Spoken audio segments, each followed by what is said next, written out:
It is Wednesday, the 1st of May, 2024. Good morning, Trinidad and Tobago. This is news to 6 a.m. on News Power Digital. Former Minister in the Ministry of Finance, Mariana Brown, is of the opinion that there was an attempt to compromise Auditor General Jaiwanti Ramdas, as her legal letter to the Finance Ministry suggests that she did her job professionally and creditably. Given there was inadequate information to verify the missing revenue, the Auditor General indicated she could not verify the revised revenue numbers submitted by the Ministry of Finance and said so in her report. He added, in his opinion, it was an attempt to compromise, but concluded rightfully that the new number could not be verified, which is what has provoked the current impasse. The country expects public officials in a professional capacity to do their job. The information in the public domain clearly suggests that the Auditor General did her job professionally and creditably, leaving the political directorate to play, in his opinion, the political game. Brown added that the Auditor General Ramdas acted in accordance with the Audit and Exchequer Act. Meanwhile, in a new development, Auditor General Jaiwanti Ramdas has issued a second pre-action protocol letter, this time to Attorney General Reginald Armour SC, requesting the state pay her legal cost in the ongoing matter.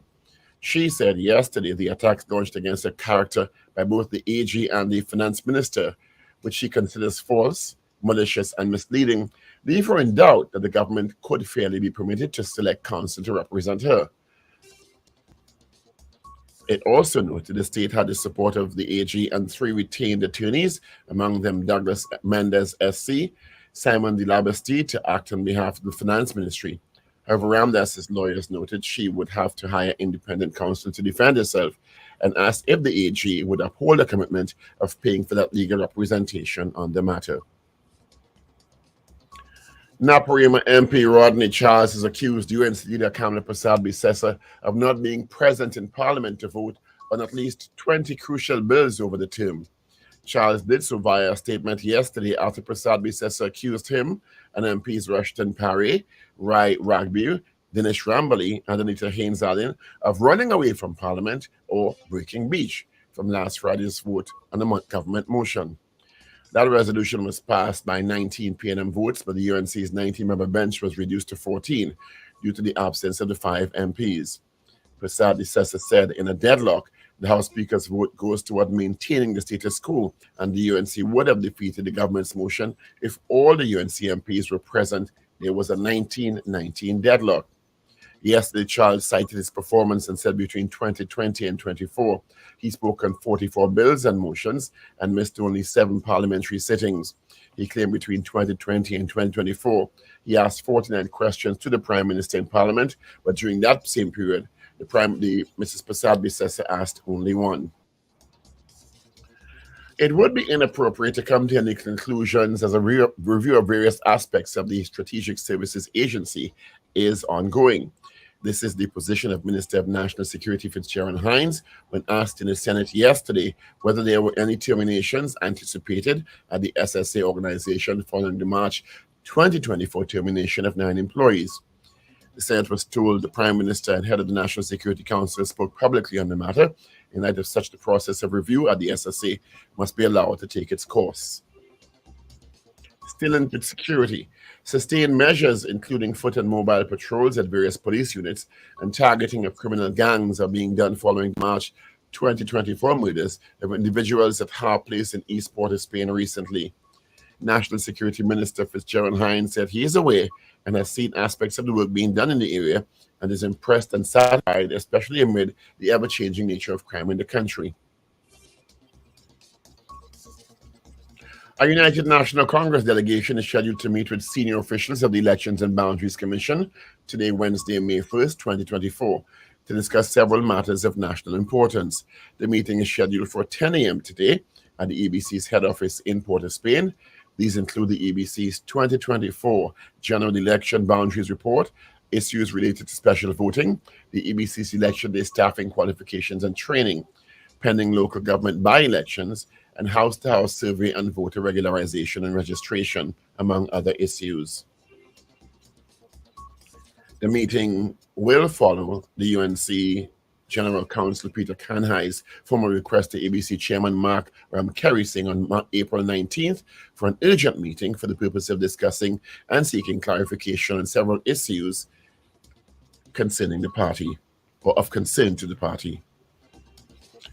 Finally, in an international note, a Metropolitan Police officer not a million miles away from losing her hand after she was injured during a sword attack in northeast London recently. A 14-year-old boy died in Tuesday's attack in Hainault, and 4 others, including 2 police officers, were injured. On Wednesday, Met Commissioner Sir Mark Rowley said the female officer suffered horrifically serious arm wounds. A male officer's hand was also injured, he added. A 36-year-old man who was arrested on suspicion of murder and is at hospital. A teenage boy died from stab wounds shortly after being taken to hospital in the attack. His identity has not yet been released. His family is being supported by specially trained police staff. And that is news to 6 a.m. right here on News Power Digital. We'll have major news coming your way at 7 a.m. Good morning.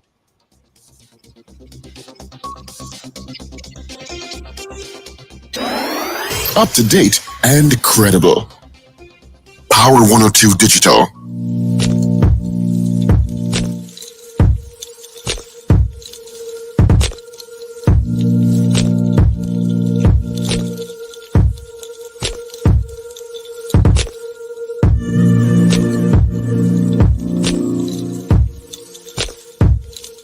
Neighbors, good morning, neighbors. Good morning, neighbors. Rabbit. It is the first day for the month of May. Good morning to you. Thank you so much for joining us on the Power Breakfast Show on Power 102 Digital. Those on YouTube and Facebook, and of course, those on television at Flow Channel 111, Digicel Channel 20, and of course on Ampere Channel 117. Flow HD at 109. Thank you so much for joining us. Full cast in this morning. We just heard from Super Paul with our news update. Of course, we'll hear from Wendell, Stephen, Richard Ragoobarsingh. We got Ruben and Shade in the mix. Of course, my name is Steve Khan. Quickly, 25 degrees at Piarco International Airport, 27 at Crown Point in Tobago. And of course, traffic-wise, we've got some volume as you go through Chase Village. There is an accident, on the Salo, just by Freeport there, southbound on the Solomon. That is creating some traffic. Apart from that, there's volume. Trin City to UE, got a little traffic there. All right. Good morning to you, Super Paul. Good morning, Steve. Good 1st of May to everyone. Yeah. 1st of May already. 4 months down. Yep. Yeah, it's moving quickly. It is indeed. Very quickly. Yeah, no kidding. All right. Let's say good morning going out to Trev and Arima, Dan Raj, and GNC Auto Security. Good morning to you. Send us a message via WhatsApp.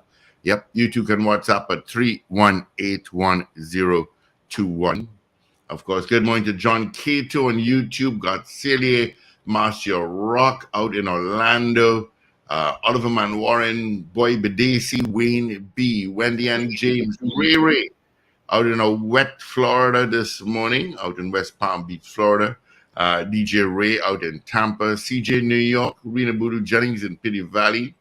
Sasha out in London. Maria Celia, Brenda Isaac out in Santa Cruz.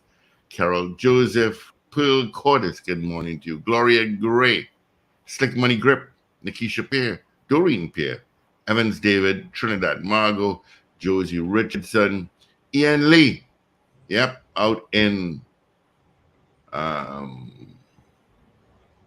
he's out in London. You're real traveling, man. 1 minute to here, 1 minute to there. Show and Dancing Queen. Good morning to you, Dancing Queen. Have a great day. All right. Some people, Daryl Duku just snuck in.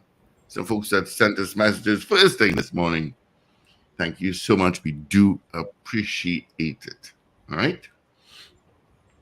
Yes. How was the Red House yesterday, Paul? Red. I can see it's going to be one of those days. It's red. How's the Red House? Red. That's the color of Napoleon's white horse. Mm. Well, you asked how was the Red House? I tell you, Red. Okay. Morning, Wendell. Stephen, how are you? Hi, morning, Steve, morning, Paul, good morning, Richard, and good morning, Trinidad and Tobago. All right, it's Wednesday, May 1st. So if you didn't say rabbit already for the morning, I guess you can do so now. Yeah. What is the significance of that? I don't even know. Supposed to bring you good luck for the month. I really don't know. But it's the birthday of Carl Beaver Henderson. Happy birthday, Carl. Carl, happy birthday to you. Kathy Roberts, Neslin Guide, Gideon McMaster, Philip James, Kizzy Ferguson, Wendell Flaverny, he lives abroad now. Happy birthday, Wendell. Pearl Barrett, Rhoda's mom is celebrating her birthday today. Happy birthday, Pearl. Happy birthday, Auntie Pearl. Sandra Sinnerine, my friend from down John Street in Cocorit. PJ Harper, Rosaline Mohammed. Susan Estrada passed away. That was Dr. Estrada. She lived out in Ghana, who of course would have organized our trip out there. She passed away last year. And Darren Joseph is well, he always sends birthday greetings to everybody. Happy birthday, Darren. I don't think he lives here anymore. I don't think he lives in Trinidad and Tobago. So happy birthday, Darren. Those are my birthdays today, Wednesday, May 1st. Shanifa Ali is sending us set of messages without any message. Just your name coming up. Morning, Miss Bobby. Whether you could help me with this question. Sure. We passed a bill yesterday related to the Trinidad and Tobago's hosting of matches for the upcoming ICC T20. Yeah. And there was a contention. Well, I find it was so onerous, it's funny. But I understand this is generally what happens when they come and take away a country for a month. Okay. Right? They have a lot of powers, the organizing entity, a lot of powers in your country. And there was a contention that they basically used the same template from 2007. And we don't stand to gain that much from hosting the matches besides some enjoyment. Basically, it's the ICC World Cup. And we have 3 matches, but only one is a match that anybody would want to see. Is it New Zealand versus the West Indies or something like that? New Zealand, West Indies, yeah. Yeah. And let me tell you, I had a little tete-a-tete with the Attorney General last night. But it wasn't argumentative, but it was a point I was raising in one of the regulations. They really come and take over your country and tell you what you could do and what you can't do in your own country. And they have powers, they get huge tax waivers, they could bring in stuff tax-free. They have significant restrictions on advertising in and around venues. Yeah. You can't film anything but for personal use. A lot of people are going to get in a lot of trouble if they don't have a proper awareness campaign as to what you can and cannot do in the age of TikTok and social media. A lot of people are going to get in trouble. Yeah. But we would have gone through that in 2007. It didn't have TikTok and all them thing then. Okay. You understand? Yeah. Social media has exploded since then. And what comes with social media. And a lot of huge clauses in the bill speak to advertising and coverage and streaming and those sorts of things. And one of the things that really disturbed me, which the AG kind of put my mind to a little rest about, is restrictions as to what you can take into the thing.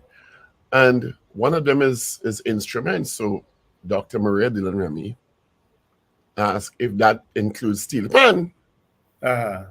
So when you went down in the schedule, in the regulations, you could take in instruments, but they had to be able to fit under a chair or in your lap.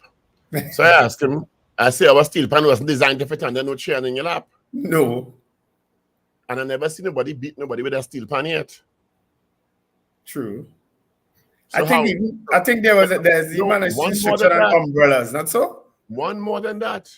Mm-hmm. Whatever musical instruments they carry shouldn't be above 70 decibels. So them coming into we country and telling we pan too loud. You understand? I have a real issue with that. Because part of what the Minister of Tourism and Culture said is we're going to benefit is that we'll be able to show off our culture and our joie de vivre and the way we celebrate in matches, and we can't carry pan.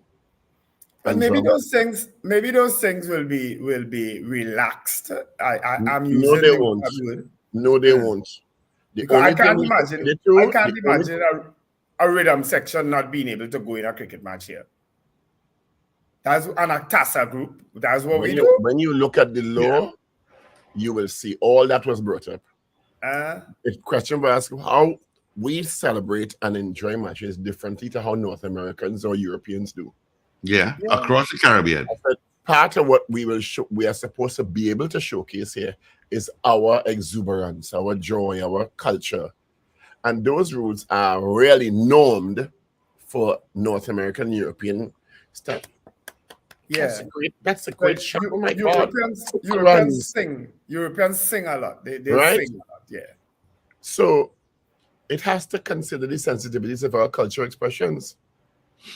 Now, what they want, vuvuzelas alone? That's what they want? The AG conceded that, well, it is within the realm of possibility that the regulations could permit for a pan side playing at the entrance to the Branara Stadium.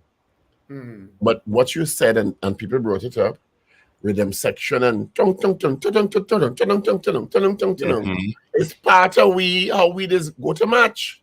Yes. Correct. Let me tell you something. Don't wear your tribe t-shirt in there, though. The time you take it off. That is unauthorized advertising. Don't wear a Rumbox t-shirt. Don't wear a Rumbox t-shirt in there, you know. But I have my Rumbox t-shirt. I can't wear Emirates t-shirt. I can't wear a Paul Warner t-shirt. You can't wear all of those things. Nah, that's ridiculous now. I tell you, all there's to do, bend over and take what I'll take. If you want matches there. No, that's ridiculous. Well, but those things are probably standard. But again, as I say, on the day, let's wait and see. I don't know that those matches will probably not be heavily subscribed. Yeah, that's my one big match will be heavily subscribed, but the other two not so much. Yeah. Because those matches are also being played at the Branara Stadium in Tarouba, and it's a nightmare going to that stadium and coming back out. It's a nightmare for people, for patrons. Yeah. So I've heard. I've experienced it. You take 2 hours to get there and find a park, and then you walk for half an hour to get to the gate. And I talking about that a brisk walk, eh? That's good. The exercise is good. Let me tell you something. We walk for an hour to get to a stadium in Germany during World Cup. No, well, it's normal in Europe, eh? That's normal walking in Europe. Yeah. I have to admit. For your park, you don't let your park too close to the stadium. Yeah. You have to walk. So where's the big deal? Walking a half hour to get to the inside the Branara Stadium. Where's the big deal? The thing about Europe, Paul, and I observed it the other day when I was there, is the transportation to get to the venues, the buses and so on. It's constant. You have constant buses running, but still there are people walking, eh? But you have that choice about jumping on a bus or jumping on a shuttle or walk. But if you, and not everyone can fit in the buses because the stadium are so large. Yeah. We don't have that luxury walk. here. You have to walk a distance. Yeah. We don't have that luxury here. You understand? Barbados has 8 matches. I think we have a semi-final. One of the matches is a semi-final, not so? Is that? I haven't really looked at the schedule. I haven't looked yet. I ain't the biggest cricket fan, so. Yeah, I can't help you this morning with the schedule. But I can get it. I'm sure somebody will send it to my phone. I'm sure Jaron Joseph has everything. I don't know how he's get access to information before the media sometimes. He's a journalist. Eh? He's a journalist. Yeah. You know that thing, But he's a journalist too. Yeah. Anyway, in the ongoing imbroglio, another pre-action protocol has been sent to the Attorney General. The Auditor General, Jaiwanti Ramdas, is now saying in an Express article of a couple of hours ago that her independent office is under political attack. Actually, front page of the Express is she's saying, I am under political attack. That could be the subject of our question this morning. Do you think the office of the Auditor General is under political attack? She certainly thinks so. And she's asking if the Attorney General maintain his earlier commitment. He did say that he told her to get counsel because he couldn't advise. He was already advising the Minister of Finance to pay for her legal cost. But you see, attorneys are always smart. He said within reason. Yes, he said within reason. So I don't know. We'll see who determines what reasonable. Well, she went to one of the top law firms in the country. And she should. Senior As she should. Yeah. You ain't going to find the Attorney General and the Minister of Finance without senior counsel. You understand? Yeah. She is right. You ain't going to get no peer lawyers, they say. You know? To fight the Attorney General. When I look at Minister Imbert's fight with former central bank governor, I just shake my head. You know how that fight turned out, right?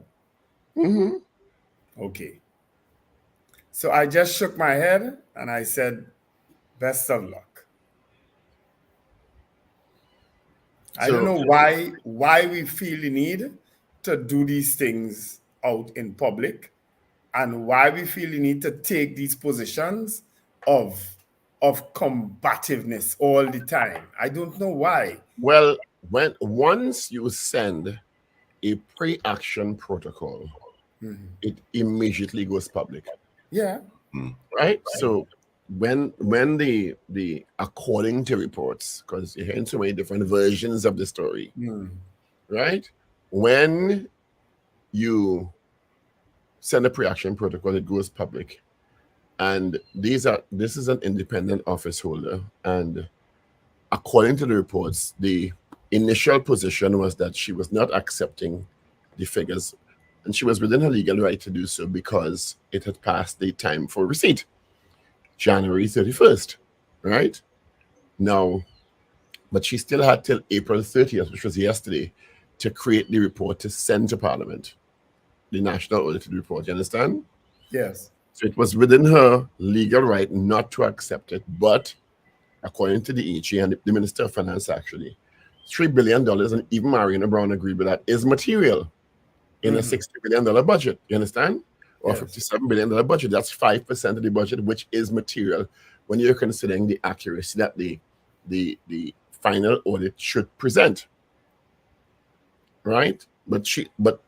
And the information seemingly may have I can't remember if it had come to the attention of the Treasury Division before that time frame had elapsed or after. You understand? But I mean, you're right. It's not. It's just another thing that tires out this country, exhausts this country. You understand? Yeah. So if it was within, all right, there's a personality issue, clearly, because if it was within your purview or your office or your right to correct it, accept the documents from the PS and the ministry. It was eventually accepted according to the AG after the pre-action was sent. But even with that said, Wendell, the proposition that there was a $3 billion, approximately $3 billion understatement, was not properly supported by documentation. All right, and I'm saying, I'm sure that these things would have happened before. I don't think that this is new, I don't think this is new, And you know what? I'm going to have a chat and ask her if she will accede to an interview. The former Auditor General, Ms. Laurelie Puadas Ferguson. I know her very well. And I'll ask her. She's probably listening right now.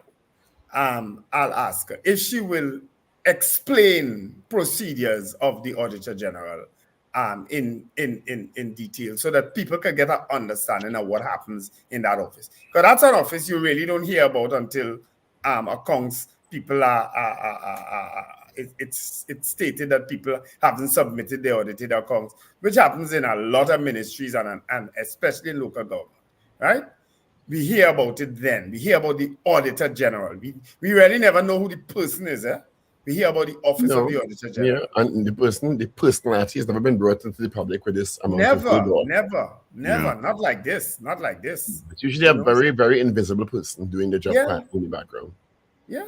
It's not a controversial position, but I have never heard of a $3 billion understatement either, Wendell. That's a significant understatement, and that will come to the public domain.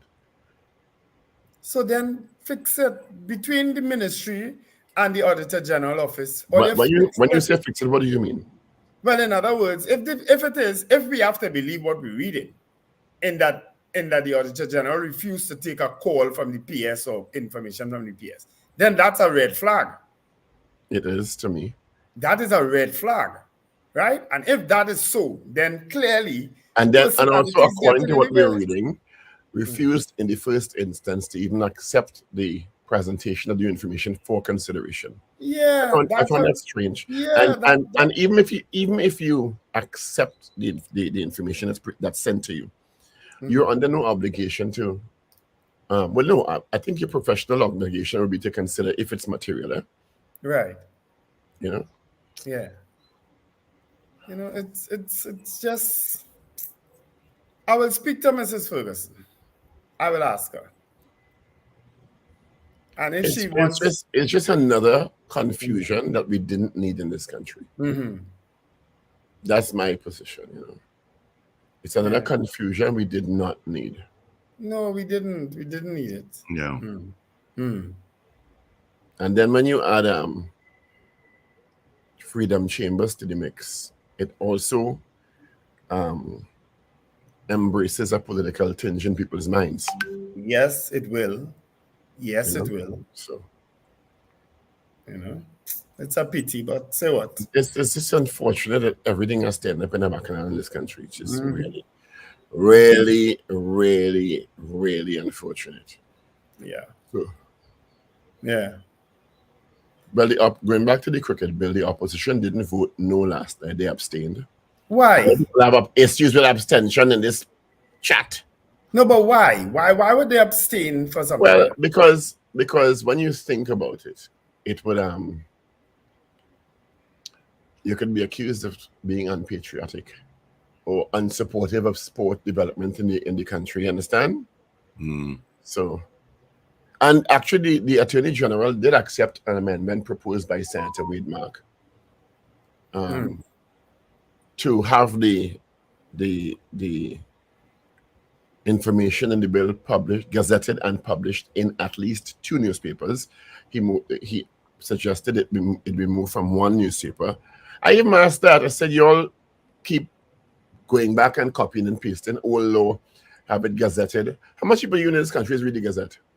And how much people is read any newspaper? Sure. Now, the AG made a point, and he's right. He was right that when we say publish, it means also their online versions. But that doesn't mean it's going to achieve widespread distribution. And the objective of being gazetted and published is so that the public is apprised of what is happening. Because I'm going to tell you something, it has real rules and regulations in that thing. Right. But at the end of the day, the Caribbean getting another chance to hold another World Cup. Why would you not find favor with that? The opposition just misses every opportunity sometimes to ingratiate themselves. Wendell, but there are rare clauses of great concern which many people brought up. So people just feel, well, you support it in principle, but how it's being applied clause by clause you might have really issues with it. So but it's not as simple always as, well, yes, it's a bill to support T20 coming to Trinidad and Tobago. It's not as simple as that all the time. You know what I would like to find out? When the last World Cup was held in the Caribbean, how did the opposition vote? Because it would have been under Patrick Manning government. Basdeo Pandey would have been the opposition leader at that time. If anybody could find out for me how they voted, because it would have had to come to Parliament, I would imagine, back then, how they voted and if they supported it, let me know. Because this opposition always misses the opportunity sometimes. Sometimes everything can't always be about politics. Well, speaking of can't be about politics, the internal wranglings in the United National Congress took a different turn yesterday. Yeah, Rodney Charles of all when Rodney Charles went on the offensive and itemized in quite an extensive missive. Since Mrs. Prasad-Bissessar accused them of breaking Bish last week Friday, would I be correct in this summation? Breaking Bish and causing the opposition to miss an opportunity to win against the PNM in a motion, you know. Mr. Charles sat down, pulled out his pen, and started to write about absences and performance in the House of Representatives. Read a little bit now, Paul, or you want me to do it? I want you to do it. You want me to do it? I wouldn't want to rob you of that joy this morning. No. I don't mind. I don't mind you reading it. I like to hear you read too, you know. I remember we used to give way to Dr. Joe, but a lot of times to do these readings because he used to really enjoy it.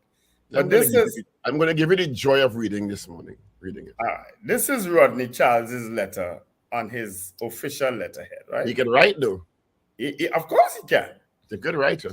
Charles to Kamla Prasad-Bissessar, plain talk, bad manners. My attendance and performance records in Parliament much superior to yours. Comparative performance. Those are the headlines. Between 2020 and 2024, MP Charles asked 49 questions to the Prime Minister in Parliament. During the same period, our esteemed political leader, Kamla Prasad-Bissessar, asked only one.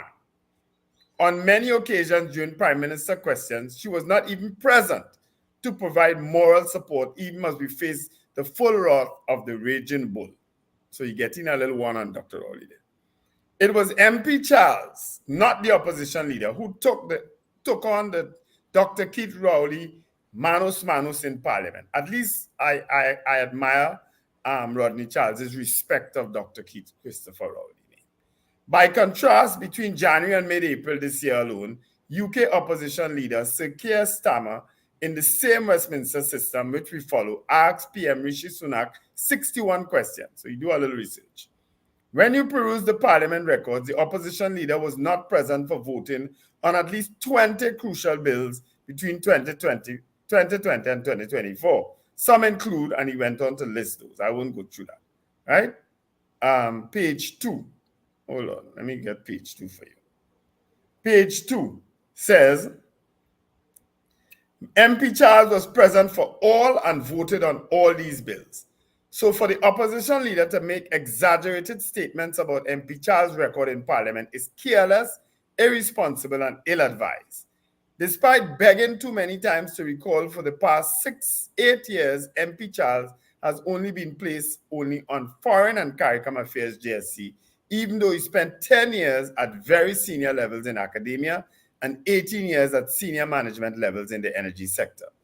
If Mrs. Kamla Prasad-Bissessar could train her guns on Keith Rowley instead of her MPs, the UNC would be in a much better position, perhaps even in government. She must realize that the real enemy is Keith Rowley and not her MPs.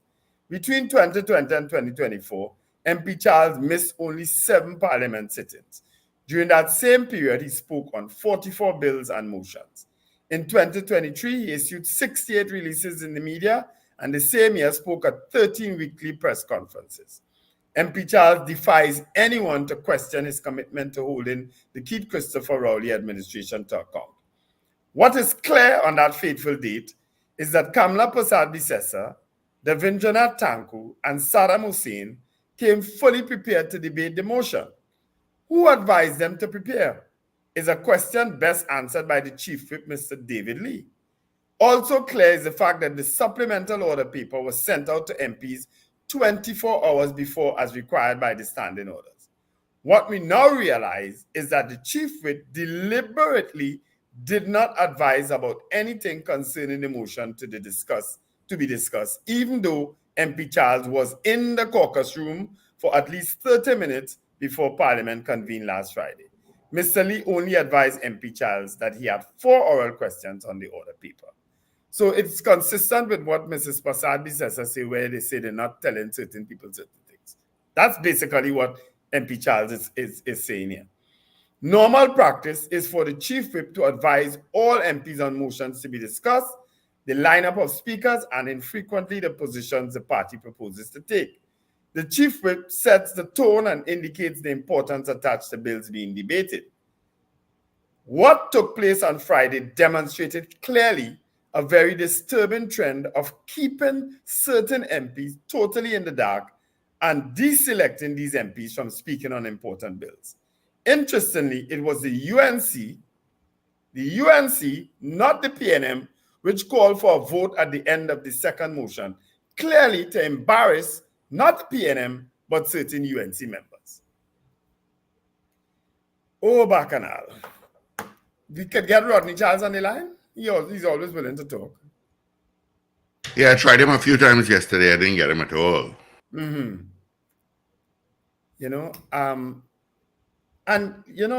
Charles is MP for Naparima, right? He has already indicated he's not interested in contesting. But he's clearly painting a picture of what has been consistently happening in the United National Congress. This ain't new.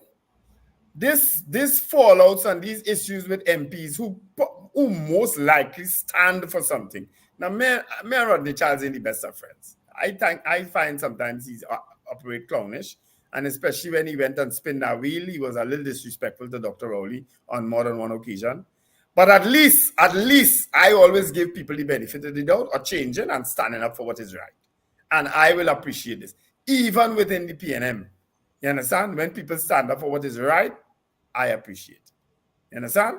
So I appreciate him at least for coming and confirming now that Mrs. Prasad-Bissessar are not interested in even attending some parliament sessions.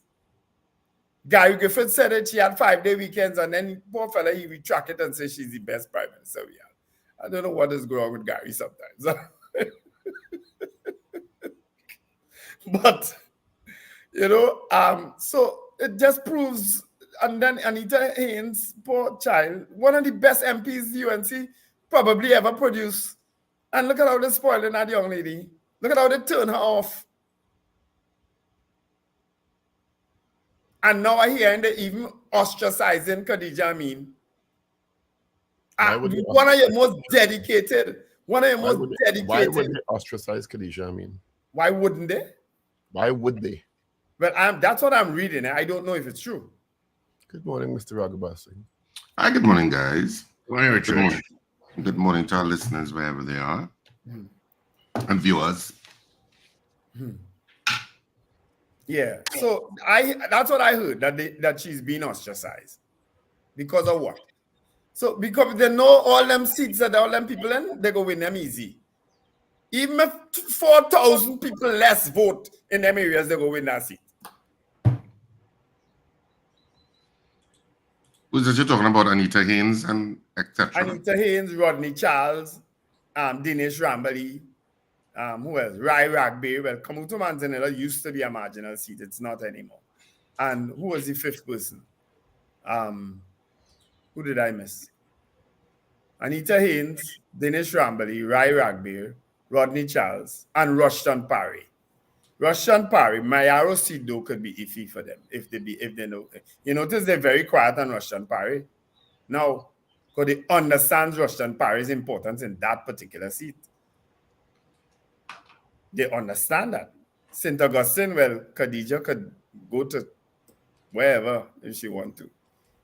They ain't care about that seat. It's the only seat that they consider safe along the East-West corridor, St. Augustine seat, for the UNC. You understand? But We need to speak to some of these MPs. We have spoken to Russian Parry. We have spoken to Anita Haynes. We need to speak to Rodney Charles. And Anita Haynes booked for tomorrow. Not so, Steve? Yes. Anita Haynes again? Yes. I want to get Dinesh Rambali and Well, we Rodney have tried Charles. to get Mr. Rambali. Yeah. All right. We spoke to Rushton Parry too. Yeah. The HDC is on a collection drive. Mm-hmm. A eviction drive, you mean? Well, no, they're on a collection drive, and people who have been recalcitrant at paying their mortgages or rents, a few, have been evicted. I don't think it's fair to say they're on an eviction drive. Well, they've evicted quite a few people lately, you know.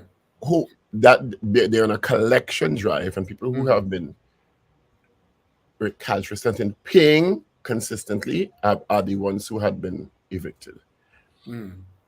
So I actually thought about a question, but it would be unfair to say they're on an eviction drive. They're on a collection drive, and $60,000. You know how small those rents are, right? Mm-hmm. Well, you know why I'm using that term, Paul, because AGC has always been on collection drives. I think right now they've just gotten fed up. Which means you're reinforcing my point. Yeah. That they're not on an eviction drive, they're on a collection drive, and people who have shown that despite several warnings, you understand? And I'm sure they have it documented that they will be put out. Yeah. So they're on an eviction drive. That's why I'm saying, Richard. What you just said there is an eviction drive. You are no PR officer for HDC, you know. I'm telling you. Oh, we're on a collection drive. It's not an eviction drive. Where's your money? Like you work Get at out. HDC. I don't understand. Good morning, Mrs. Robinson Regis. Yeah, no, I think Mrs. Robinson Regis not making joke. She has said it. I am taking a look on your back of that this morning. Okay. I said on your back of that this morning. Okay. Well, it's one of the sub headlines of one of the front pages of the dailies this morning. You're not rich though. 15 HDC tenants evicted. So that's a drive. They didn't say suffer the consequences of an aggressive collection drive. They get evicted. You see why Richard is at a step in here? You're laughing at people's. No, we're not laughing at people. You're laughing at me. At you. Okay, all right. Yes, at you. I just want to establish the clarification. You're laughing we're laughing at you. Okay, all right. I'm just trying to be accurate. I don't think that I can tell you one of those people I know well, and I am assisting that person, trying to assist along with quite a few others in trying to assist that person. You know what I mean? So I understand the consequences of it, you know. And some people really had a hard time during COVID, and they didn't have money coming in and whatnot. And a lot of them are single parents, and so it's very hard for some of them. Mm-hmm. You know what I'm saying? Any eviction of a tenant, must be. That's distressing. Yeah. Must be distressing. Yes. Yeah. But what AGC is probably doing, and which is what I can't argue with them, is that, listen, there's a bigger picture. It's not just these 15 people, it's 15,000 who not paying. And you need to start paying. Yeah. That's significant in terms of your books. Yeah. That's a lot. Yeah. Well, the two potential questions are: do you think the Auditor General's office is under political attack, or do you think the HDC? Do you agree with the HDC's collection/eviction drive? All right, you guys come up with that. We have to get through the headlines of our 3 dailies. And of course, before we do that, we have major news coming up at 7 o'clock, all courtesy Genesco Appliances. Mom deserves the best with Genesco Appliances. They have just that for her this Mother's Day with our appliances that boost double the feature. Save 8% on both our 7 cubic foot freezer fridge and 30-inch stainless steel rotisserie stove this Mother's Day. Happy Mother's Day from Genesco Appliances. I gotta read that better than that, you know. I just stumble through that. Since yesterday, stumbling. Your intonation wasn't convincing at all. Oh boy. All right. Headlines, gentlemen. Can I go through the Richard headlines? Gloria Charles Panton send a special good morning to you. Okay. Good morning. Headlines, gentlemen. Yeah, I'll go through the daily. I'll start with the Daily Express this morning.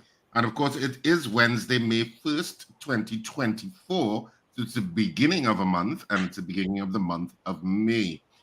And the main headline on the Daily Express, under political attack. Auditor General threatens to sue AG if state does not pay her legal costs. Armor turns to senior counsel for advice. And the main picture is that of 2 cars burned in the city, gutted. Fire officers attempt to extinguish 2 cars that caught fire at the corners of George Street and Independence Square, Port of Spain, yesterday afternoon. And that's the main picture of the fire officers battling that blaze on the front page of the Daily Express this morning. And so you can see it here. That's by the Catholic Church there.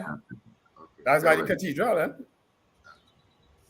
They didn't really corner of George Street and Independence Square, so pretty close, yes. Yeah. On the back page of the Daily Express, Matthews carries team on her back again in nail biter. West Indies women secure T20 series after narrow 2-run win in 3rd match versus Pakistan.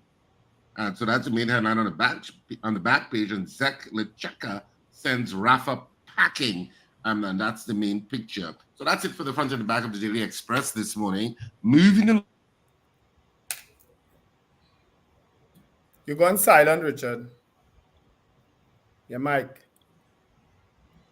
He's not watching. Richard. My mic went off. Yes, I'm sorry. I think the papers accidentally. You keep having that person under that One table. of the switches. Is somebody right under the table there? Yeah, bunks their head on the mic. Yeah. Or they say I have a buck.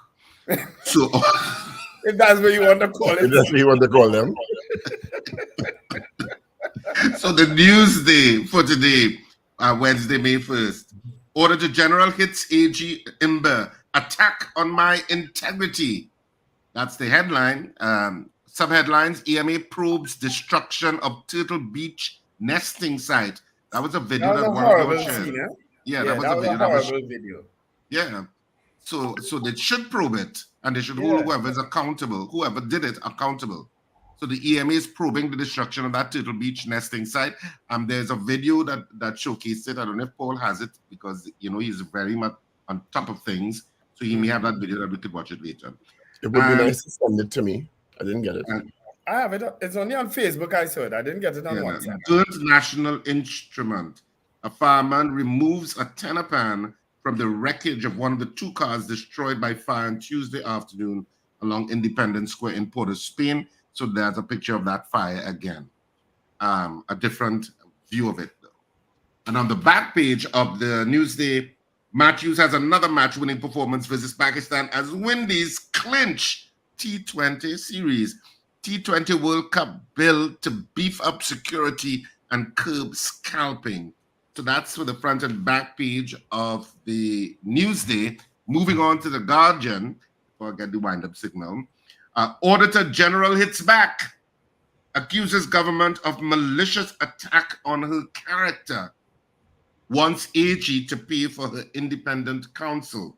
NCRHA gets pre-action over another baby's death, and 15 HDC tenants evicted. All of that is on the front page of the Guardian.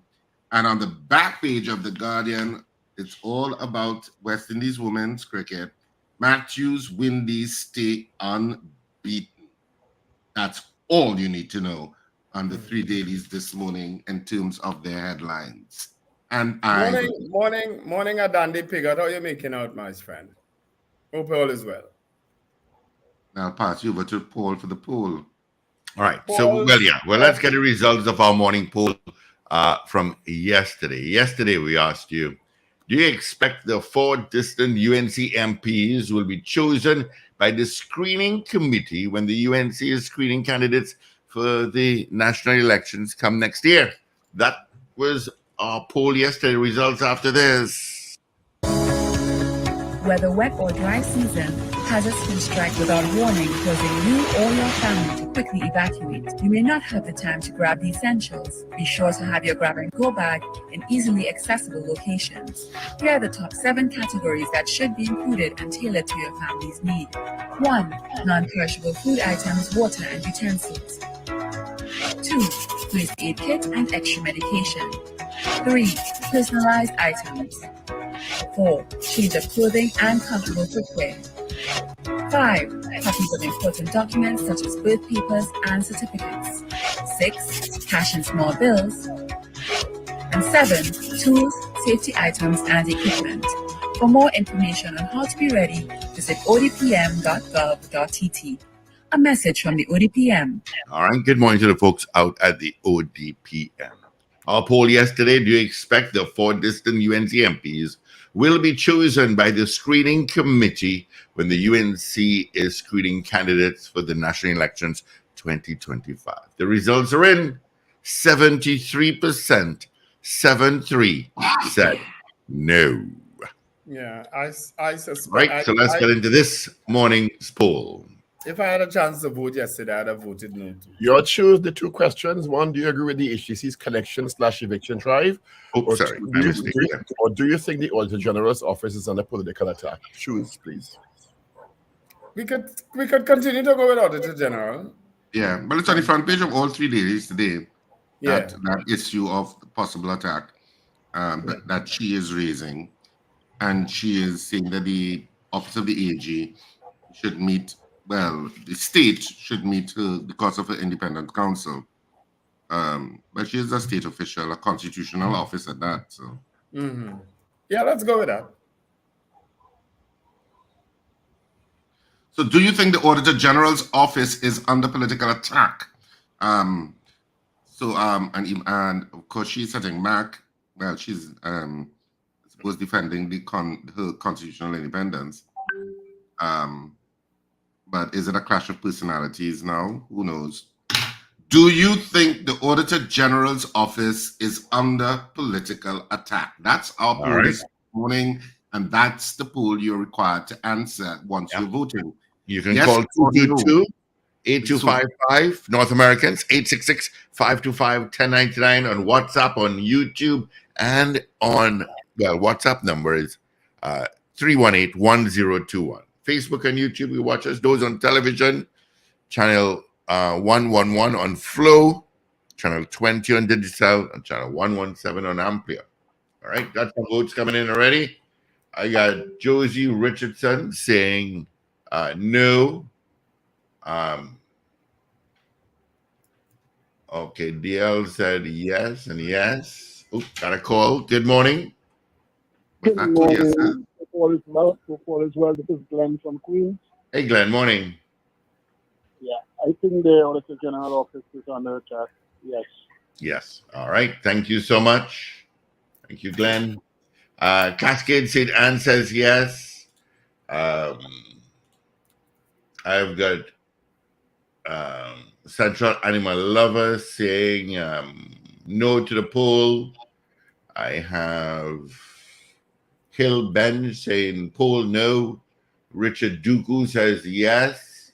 Cheryl Henry says no, no, no.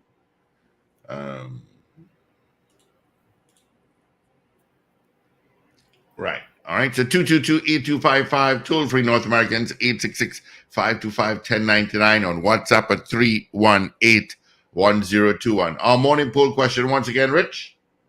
Do you think the Auditor General's office is under political attack? That's our poll this morning, on this Wednesday morning. I got Michael Robinson out in Yokohama, Japan, saying no. Slick Money Grip, no. Julia S. Batiste, yes.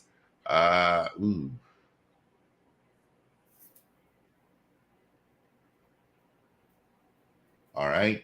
Finbar Collins says no. I have Val saying no. Andre saying yes.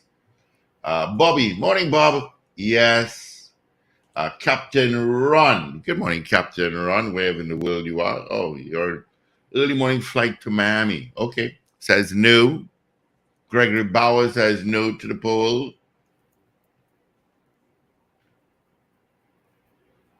So do you think the Auditor General's office is under political attack? That's our poll this morning. And so what's your opinion on this issue? It's actually on the front page of all three dailies this morning.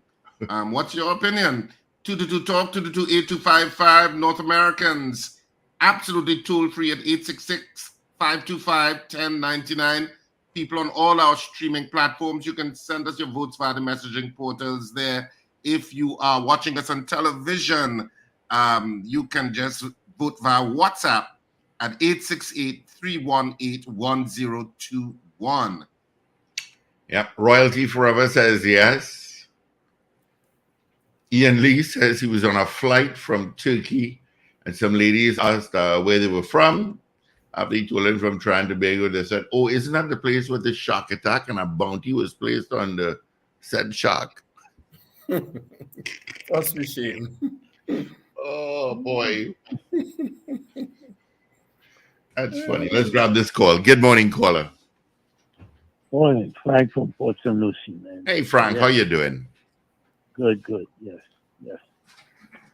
I see you. Yes. Thank you, Frank. All the best. Right. All righty. Port St. Lucie, Florida. If you don't know where that is, just picture point A being Disney World, point B being Miami, and go in the middle. That's where Port St. Lucie is. So do you think the Auditor General's office is under political attack? That's our poll this morning. It's the subject of all three dailies this morning in terms of their front pages. Auditor General hits back, attack on my integrity, and I am under political attack. All of those are the headlines this morning. So do you think the Auditor General's office is under political attack? That's our poll this morning. What says you?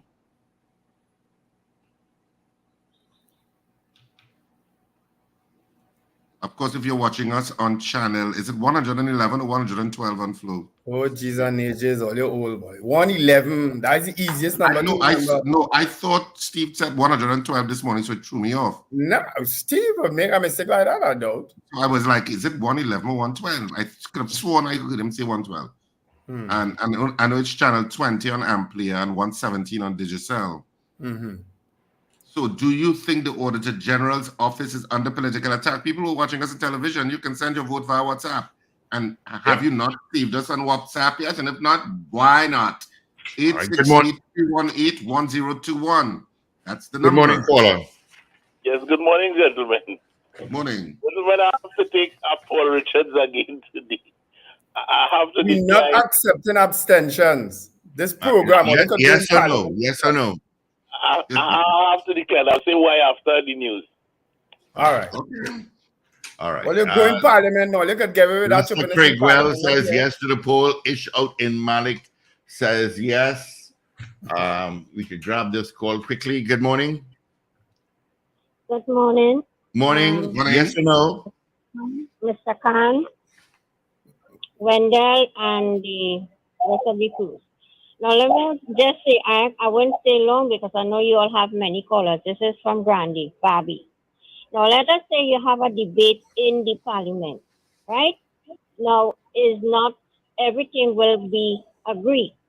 But let us say you're being under attack on certain influence. And the thing is that you're trying to get the corporation to assist you. And if you don't get the corporation, I wouldn't say that question is being under attack. It's by people representing. It comes just like it in the parliament. And if one or two don't agree, it's not being politically attacked. Is whatever is being said. Yeah, so we got to go. Yes or no? The answer is no, right?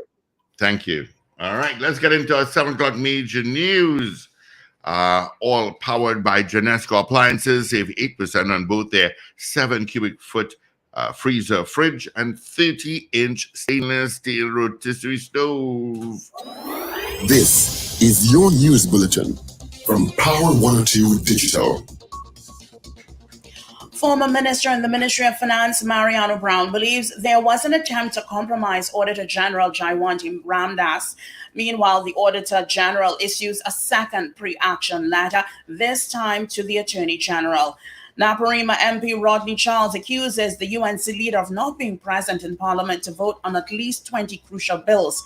Senate told SSA review continues, and horrific violence on LA campus after police claim New York Post protest. Details in a moment.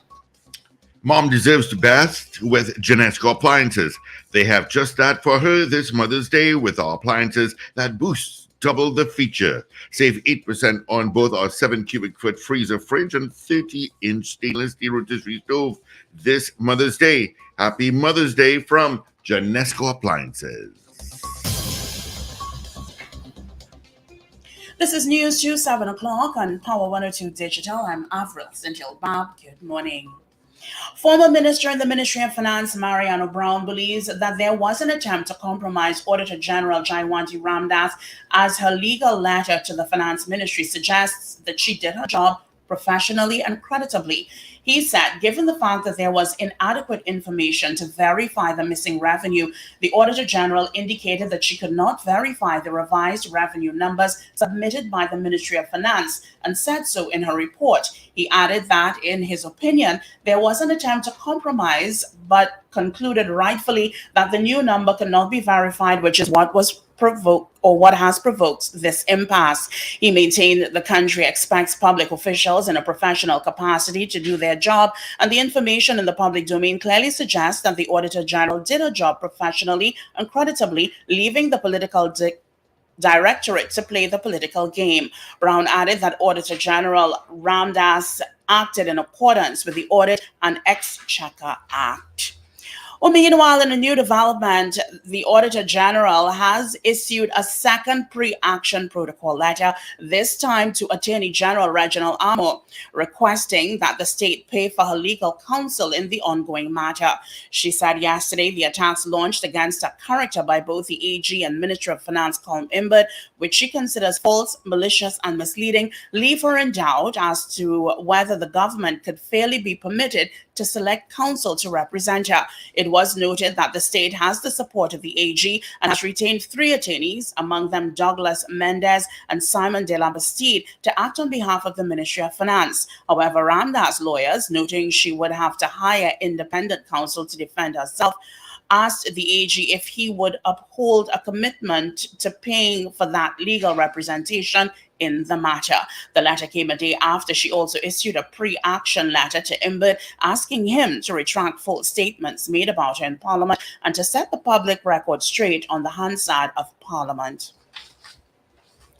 Naparima MP Rodney Charles has accused UNC leader Kamala Persad-Bissessar of not being present in Parliament to vote on at least 20 crucial bills over the term. Charles did so via a statement yesterday after Persad-Bissessar accused him and MPs Rushton Paré, Rai Ragbir, Dinesh Rambali, and Anita Haynes-Allen of running away from Parliament and breaking beesh for last Friday's vote on a government motion. The resolution was passed by 19 PNM votes, but UNC's 19-member bench was reduced to 14 due to the absence of the 5 MPs. Persad-Bissessar said that in a deadlock, the House Speaker's vote goes towards maintaining the status quo, and the UNC would have defeated the government's motion if all MPs were present and there was a 19-19 deadlock. Yesterday, Charles, citing his performance, said that between 2020 and 2024, he spoke on 44 bills and motions and missed only 7 Parliament sittings. He cited, or claimed rather, that between 2020 and 2024, he asked 49 questions of the Prime Minister in Parliament, but during the same period, Persad-Bissessar asked only 1. He said that he's been the one who has taken on Prime Minister Dr. Keith Rowley mano a mano in Parliament with questions. It will be inappropriate to come to any conclusions as to a review of various aspects of the Strategic Services Agency. This is the position of Minister of National Security Fitzgerald Hines when asked in the Senate on Tuesday whether any terminations are anticipated at the SSA organization following the March 2024 termination of 9 employees. The Senate was told that the Prime Minister and the head of the National Security Council spoke publicly on the matter. In light of such, the process of review at the SSA must be allowed to take its course. Hines described the suggestion with respect to any link to criminal conduct as very premature. The matters raised by the senator in this question are, if it escaped him, very serious matters of national security. The Prime Minister, as head of the government, and more specifically, head of the National Security Council, has spoken publicly to these issues. As to the suggestion in respect of any link to criminal conduct, this is quite premature. You are listening to news on Power 102 Digital to 7 o'clock. Well, further afield, rival protesters have clashed at pro-Palestinian encampments in Los Angeles, U.S., hours after police cleared a similar protest in New York. At the University of California, Los Angeles, UCLA, Vice Chancellor Mary Osako said horrific acts of violence occurred at the encampment tonight. She says the university immediately called law enforcement for mutual aid support. Footage online appears to show masked counter-demonstrators supporting Israel attacking their rivals with sticks and attempting to dismantle barricades. At Columbia University in New York, police arrested protesters nearly 24 hours after they took over an academic building. NYPD officers entered the occupied building, Hamilton Hall, through a second-story window using ladders. U.S. universities have been gripped by protests over the war in Gaza as students demand a boycott of companies and individuals with ties to Israel. Well, finally, here's weather news for the period today till midnight. Trinidad and Tobago mostly sunny and breezy despite partly cloudy periods with a few showery interruptions. Tonight will be mostly settled. Expect a maximum temperature of 33 degrees Celsius at Piarco International Airport and 32 degrees Celsius at Crown Point, Tobago. It is currently 28 degrees Celsius at both localities. Recapping your headlines at 7 o'clock, former minister in the Ministry of Finance, Mariano Brown, believes there was an attempt to compromise Auditor General Jaiwanti Ramdas. Meanwhile, the Auditor General issues a second pre-action letter, this time to the Attorney General. Naparima MP Rodney Charles accuses the UNC leader of not being present in Parliament to vote on at least 20 crucial bills. Senate told SSA review continues, and horrific violence on LA campus after police clear New York protest.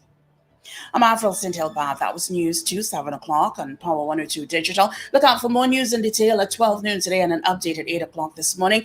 For more details, log on to power102fm.com.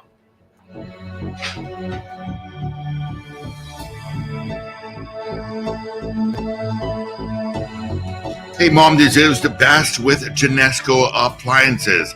They have just that for her this Mother's Day with appliances that boosts double the features. Save 8% on both our 7 cubic foot freezer fridge and 30-inch stainless steel rotisserie stove this Mother's Day. Happy Mother's Day from Genesco Appliances. Up to date and credible. Power 102 Digital. Alrighty, it is 10 minutes after the hour of 7 o'clock. And thank you so much for joining us in the second hour of the Power Breakfast Show. All right, it's a warm one already. This we may get some rain, a 30% chance this morning. All right, traffic, where you think you're going to get it, you will get traffic, east, west, north, and south. All right. There was a heavy cloud. There was a heavy cloud in the east this morning. Oh, was there? But allow me to just, before we get into our guests and before the results, to say a special good morning to Miss Sharon Charles from Arima, who has been an ardent fan of the Power Breakfast Show. She came actually to Rumbok yesterday. It so happens I was there, because I'm not normally there, and on a Tuesday. And I met her, and so good morning to Miss Sharon Charles. She lives in Arima. She is one of our fans, all right? All right. And I'm sure she's listening now. The results of our poll. Well, hold on. Rena Bodu Jennings says no. Adrian Koto says no. I have Dre out in Rio Claro saying no. I've got Eve out in Chicagonas telling us yes. And I have Jaron Joseph telling me no. DS Lips, Mrs. R, just popped in and said no. All right. So the question this morning was, do you think the Auditor General's office is under political attack? It's on the front page of all the 3 dailies today, and that's the opinion, I guess, of the Auditor General, Ms. Jaiwanti Ramdas. 16 people said no, 12 said yes. Richard, was that the results you got also? All right, Richard is not there. 60 is probably attending to that person under the table, the box. 16 people said no. Yeah, 12. You got 16, 12? Yeah. Oh, no, I didn't get that at all. Steve added some when you were attending to the buck. But unless Steve just gave you some yes, I did. You would I had 12 yes. I had the 12 yes. Is that what the yes is? Yes is 12. Yeah. I didn't have the additional votes for no, so that's why we have it. He just gave 3 additional votes for no. You want to count the buck? Then I will have 14. Yeah. CPT Singh also says yes. CPT Singh says yes. So we can add another yes to keep calling Buck name. When Buck turn up under your bed, I hope you can handle it. Yeah, Buck will never. Black Pearl says no. All right, that's it. Let's get the results. So it's 17-13 then. That's it. Those are the results, you know. And why would a Buck turn up under Paul's bed?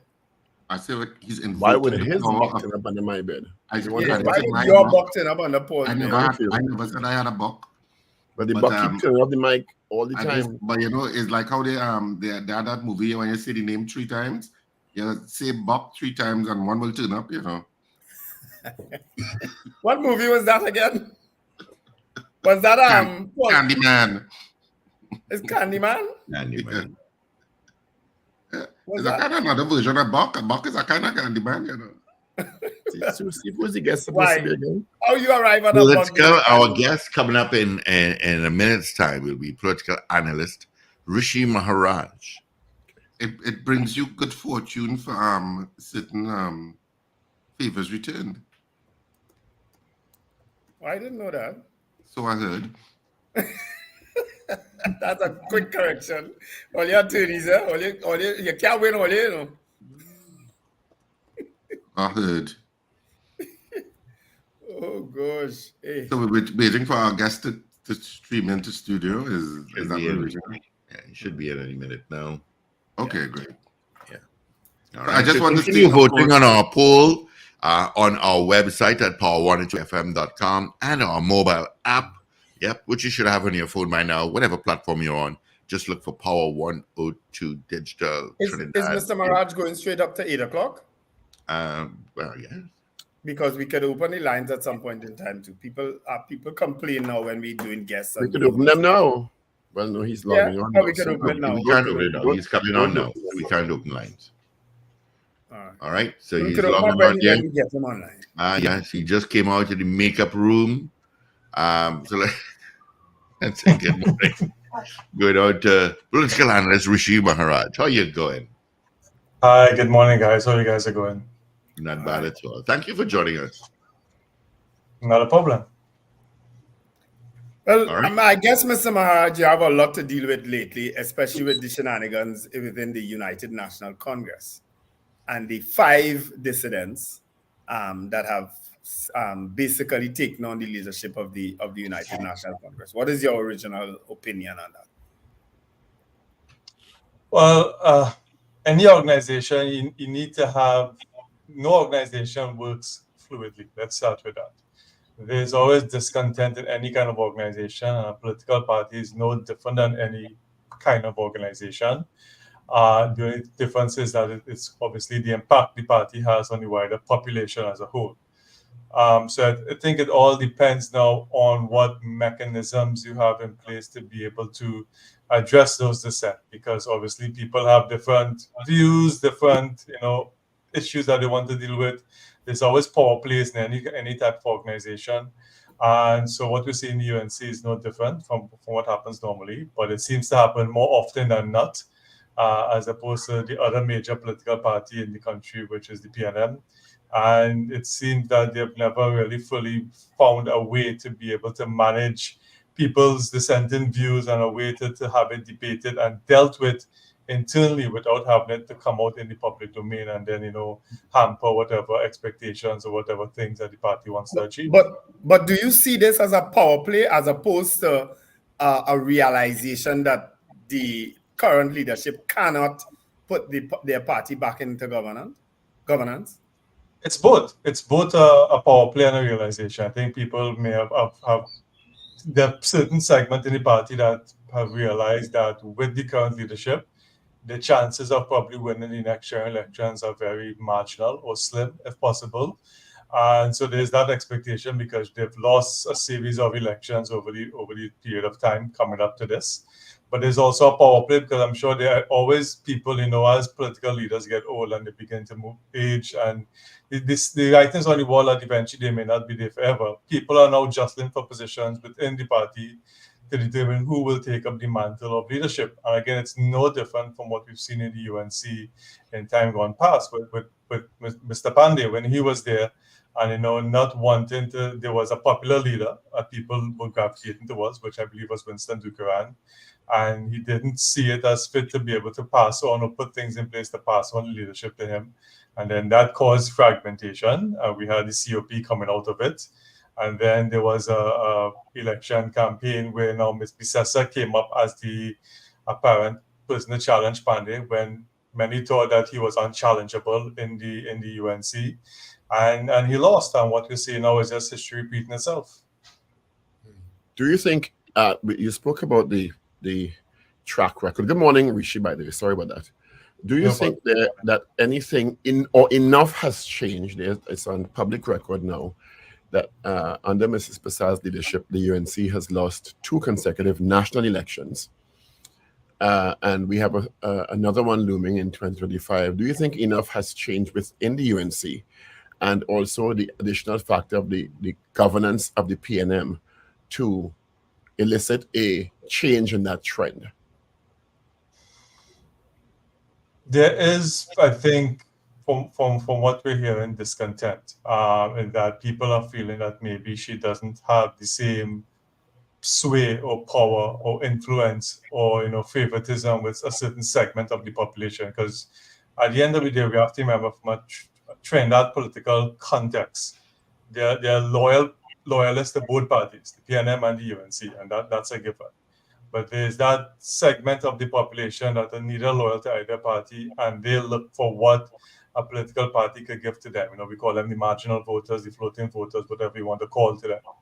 And I think there's the realization that maybe she no longer has that appeal with that segment of the voting population that can sway the election one way or the other. Because again, the way the electorate is structured, the way our politics is, it's going to come down to very few seats in the election. I think that's a given. And, to get those particular sway of seats, you need to have not only a proper election machinery, but to persuade people who normally wouldn't vote for you that, I think that the way you're speaking, the policies or whatever you have are going to benefit me more. But when Mrs. Passabi-Sessa became Prime Minister in 2010, it was in a coalition arrangement with 4 other political entities. Mrs. Passabi-Sessa has indicated that the UNC is open to working with smaller parties. In this case, the seemingly more ones who have offered themselves Guy Griffith's NTA, more recently Philip Alexander's PEP. There's a conversation as to whether or not there'll be accommodation with the Tobago People's Party and the Fanny Augustine. And recently we're seeing images and videos of Mrs. Passabi-Sessa seemingly having conversations with Labour. Do you think the scenario of 2010 can repeat itself? I mean, it's not the same time, and this will be 10 years on or 10 years plus on since that. Is that sort of approach the vehicle for Mrs. Passabi-Sessa, or our time is too radically different now? I think the times are radically different now than it was then. You have to remember the context of 2010, and you can't talk about 2010 without the context of 2007 and the COP. Because when the COP came out of the UNC, there was a real rallying cry behind the COP, and the membership was large, and people supported and believed in, at least bought in to what Winston Dukran and the COP at the time was sharing. We had the 2007 election, and in 2007 election, obviously the PNM won, but the COP made grave inroads into disrupting that particular election and actually hurt the UNC. So in 2010, the UNC felt now that was a good opportunity to strike at the snap election, because remember, it wasn't a specific election time, it was a snap election. So the UNC felt that now was probably a time, I think both the UNC and the COP felt that it was an accommodating time for them to strike while the iron was hot, form an accord, and then let's go against the PNM.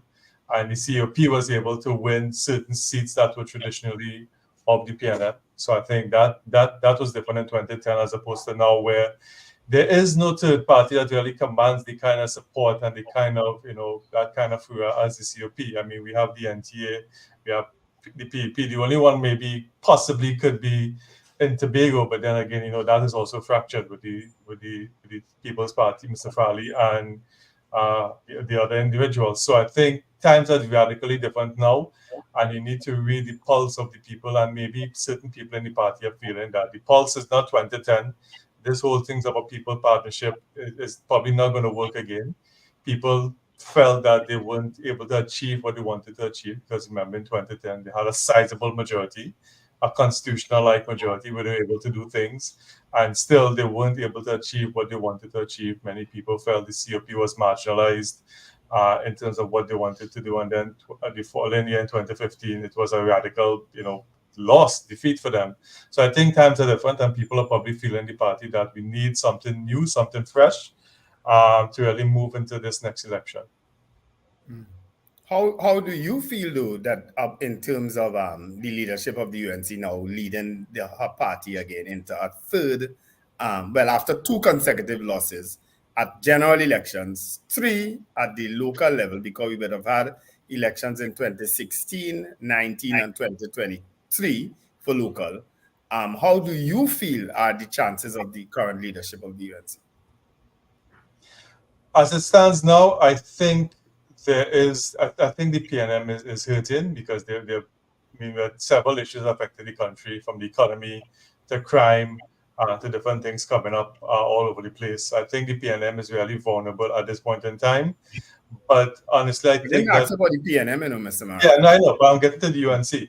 But I think even with the current leadership of the UNC, I think there needs to be a change, in my opinion. I think the UNC needs to reevaluate itself in terms of its leadership, because again, the population is also changing. A lot of younger people, and whether they can buy into this motley figure of the leader, which is kind of a way that they want to sell it. Whether people buy into that anymore, I think there needs to be some. Doesn't mean she can't be the leader, but there needs to be some structural change in the organization. I think it's going to be a challenge for them in 2025. I think it's going to be a very close election. I'm not saying the PNM is going to win, but I think it's going to be a very close election. So the UNC needs to be very structured in its approach if it wants to really try to make a run at the 2025 election. I want to point out, one more question, Paul. I want to point out one particular seat and one particular candidate that has already been, how I should put into the field. We would have had the seat of St. Joseph, which is considered a marginal seat by any means, right? It's probably the most marginal of all the marginals. Now, it's been represented, in my humble opinion, admirably by the current MP, but he seems to have been signaling his way out. However, Gary Griffith has thrown his hat into the ring in St. Joseph.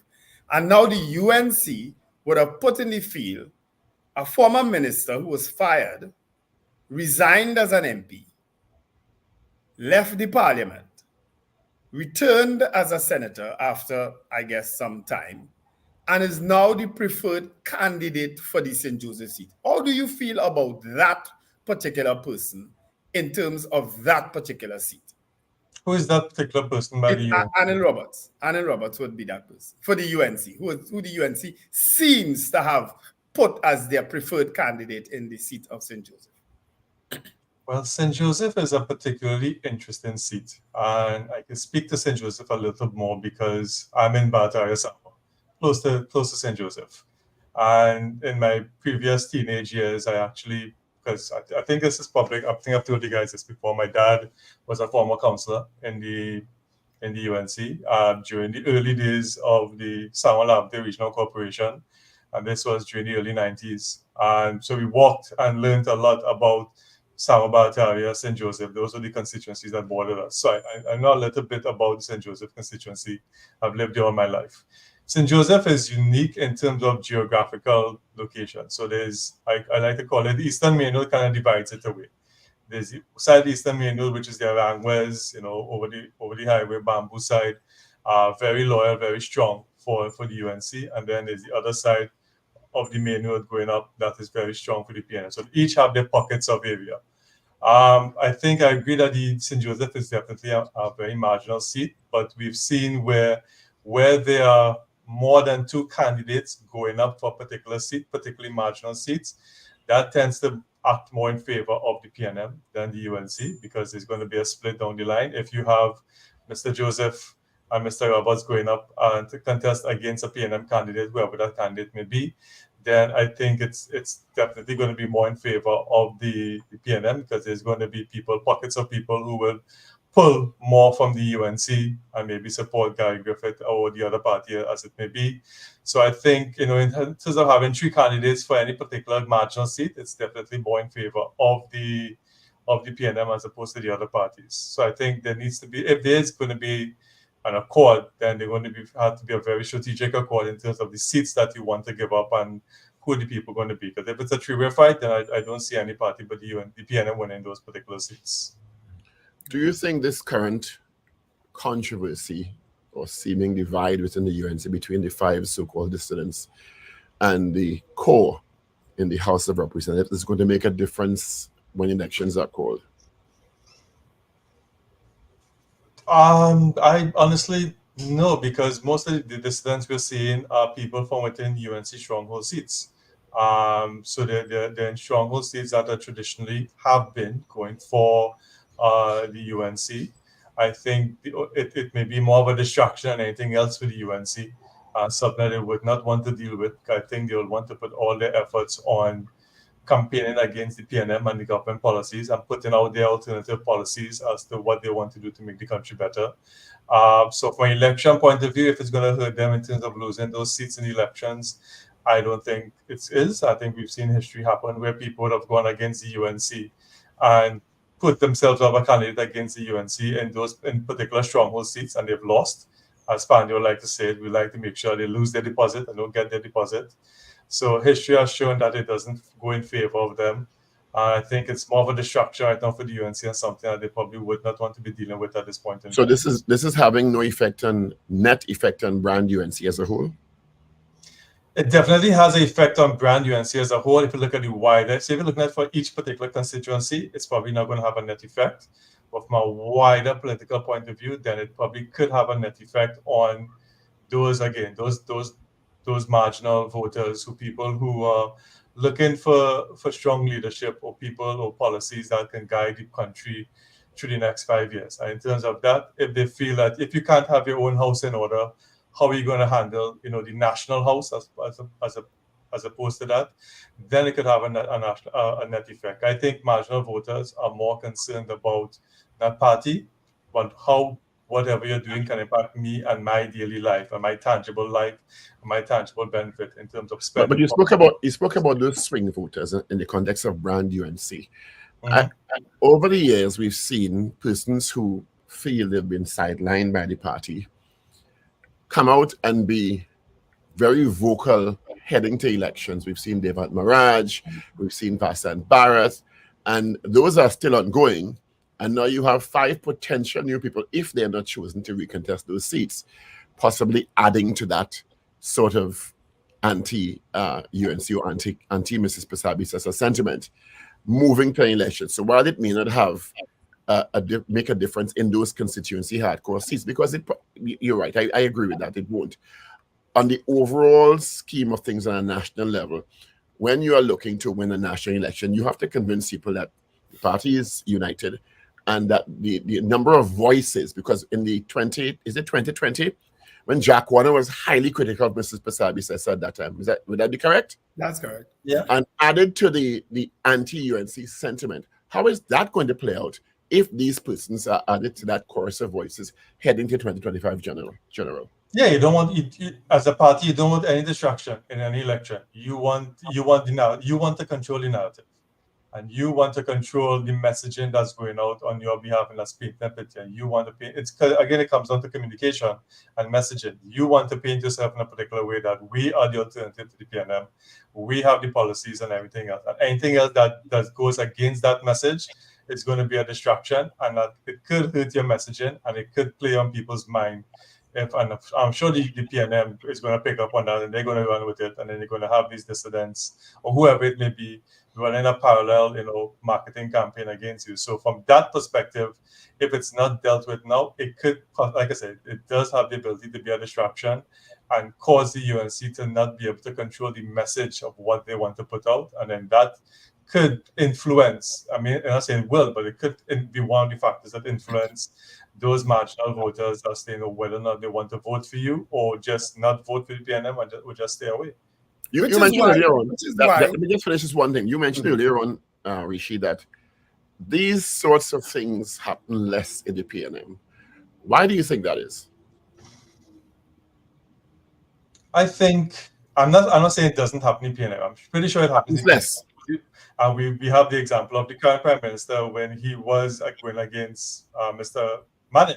But I'm using your words. You said it happens less. It seems to happen less. Yeah, it happens less. I think because the PNM, I don't know. I think PNM maybe has a better, I don't know the PNM internal politics. I don't know how the machinery works internally.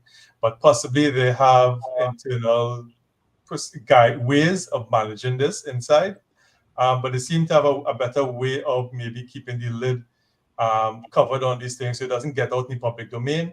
And whatever dissidence happens within them, it happens within the party, and there's probably a culture or a way of being that they want to deal with it more internally than externally. And if it does come out every now and then, there are ways and mechanisms to deal with it. So I think the PNM, probably from a historical, organizational, cultural kind of aspect, probably have a better way of managing these things better if it happens within the PNM.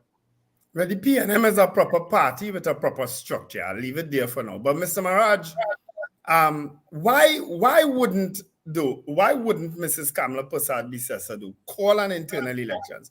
Because I don't know that she has anything to fear, or is it that she has something to fear? Because most of these people their call is for internal party elections, which is due, I think, in June this year. Why would there be a resistance to calling such an election?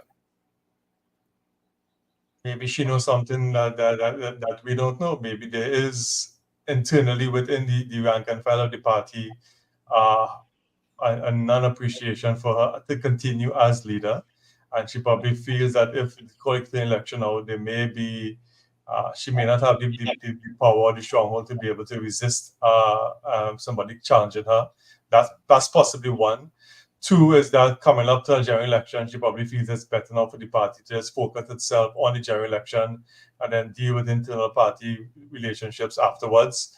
I'm sure there's a myriad of ways that she is probably thinking about, or the party is thinking about, why not wanting to have the election now. Although, like you said, it's from their constitution, it seems to be due in June of this year. That's what you said, correct? Yes. Yeah, so I'm thinking it may be, again, like I said, it possibly is that maybe she knows something that we don't know within internally that may not have her being as strong a leadership in the party as not, or again, she doesn't want to have the distraction and just focus purely on 2025.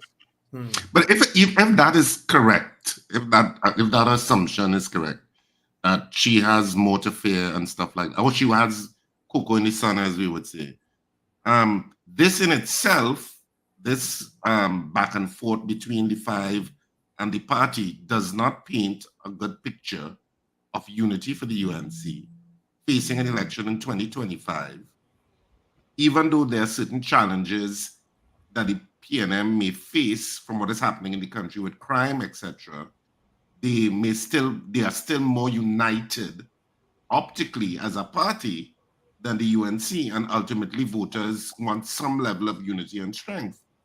So why would you not attempt to accede to what to me is a simple thing, as Wendell is suggesting, of calling an internal elections to avoid and also show that you are a Democrat at heart, you're transparent, and you're doing it for the best of the party? Is not a better choice? Seems it ticks all the boxes to be the best choice, to show that everything that you just mentioned there. I think at the end of the day, only the party and only the leader can determine, the leader at the end of the day has the power to decide, the approach that they want to take, elections that they want to have and everything else. So unless there's a fear, again, that we don't know about, that's happening internally inside the party, that is causing her not to want to have this election.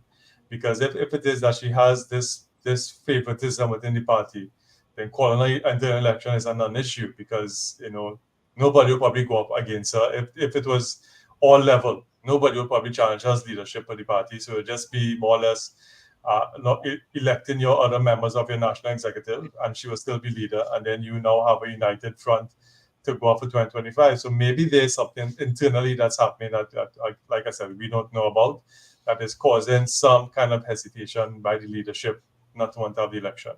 Are we seeing then? Is best answered by her. Yeah. Are we seeing then a similar situation as was interpreted back then under Basdio Pandey, that because the thought was that he had settled for being leader of the opposition, right? Because there was a running joke back then that Mr. Manning used to make: as long as Pandey is there, he'll be here, right? Is that what we are seeing now, that Mrs. Prasad Bisesa is almost settling to be leader of the opposition? If it is that she's settling to be leader of the opposition, then that I think puts her 10 years leadership of the party into question, because no leader of a political party should be settling for second best. Your main focus should be wanting to be the prime minister and be the leader of the country. So if it is that she's in her mind determined that this is what I'm settling for, then that could definitely, and people are feeling it, even if she's not going to physically say it in words, but people are getting that sentiment that, she's been prime minister, she has a pension that she gets on a monthly basis, and she's just going to be the leader of the opposition going forward. Then that may give people some kind of anxiety as to exactly, is this the best person for the choice? But I think if any leader looks to do that, then there's a question as to what are your really true ambition, because any leader, any party worth their salt wants the top office and not one to settle. Yeah. What is the biggest challenge facing Dr. Rowley and the PNM in accomplishing re-election for a third term next year? As President Bush said many years ago, not Bush Senior, not Bush Junior, it's the economy. I think the main thing that it's going to be affecting and hampering the PNM is definitely one, the economy, because there are certain people who feel that the economy is not performing as amply as it should be performing.